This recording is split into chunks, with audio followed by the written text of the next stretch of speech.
तो दोस्तों, जो आज का हमारा क्वेश्चन है वह है, यदि एक बेलन के आधार की त्रिज्या 3 सेंटीमीटर और ऊंचाई 4 सेंटीमीटर है तो बेलन का संपूर्ण पृष्ठ ज्ञात करें। जैसा कि हम सब लोग जानते हैं कि जो बेलन के संपूर्ण पृष्ठ का सूत्र होता है वह होता है 2πr कोष्ठ में r + h, और हम इसी सूत्र की सहायता से आज इस प्रश्न को हल करने वाले हैं।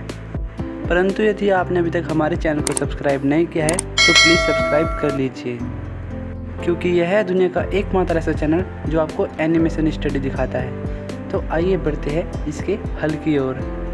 तो आपको सबसे पहले लिखना है, माना बेलन के आधार की त्रिज्या r बराबर 3 सेंटीमीटर। अब यहाँ पर हमने त्रिज्या को r इसलिए माना है क्योंकि त्रिज्या को इंग्लिश में रेडियस कहते हैं। अब हम यहाँ पर लिखेंगे बेलन की ऊंचाई h बराबर 4 सेंटीमीटर। हमने यहाँ पर r और h शब्दों का प्रयोग रेडियस और हाइट शब्दों से किया है। तो दोस्तों, अब हमें लिखना है बेलन के संपूर्ण पृष्ठ का सूत्र 2πr कोष्ठ में r + h।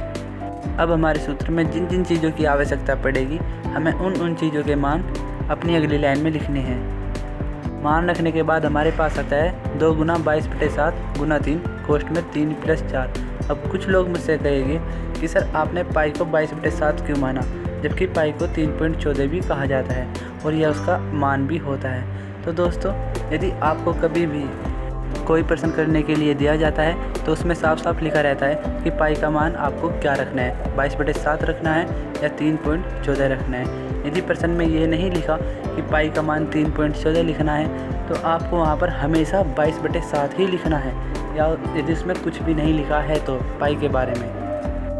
अब यहाँ पर कोष्ठ वाले 3 और 4 को जोड़कर हमें जो संख्या प्राप्त होती है वह है 2 × 22/7 × 3 × 7। अब यहाँ पर 7 के 7 से कट जाने पर हमें प्राप्त होता है 2 × 22 × 3, अर्थात 44 × 3। और जैसा कि हम सब जानते हैं 44 तिया होते हैं 132। तो हमारा जो बेलन है उसका संपूर्ण पृष्ठ है 132 सेंटीमीटर स्क्वायर या फिर 132 वर्ग सेंटीमीटर।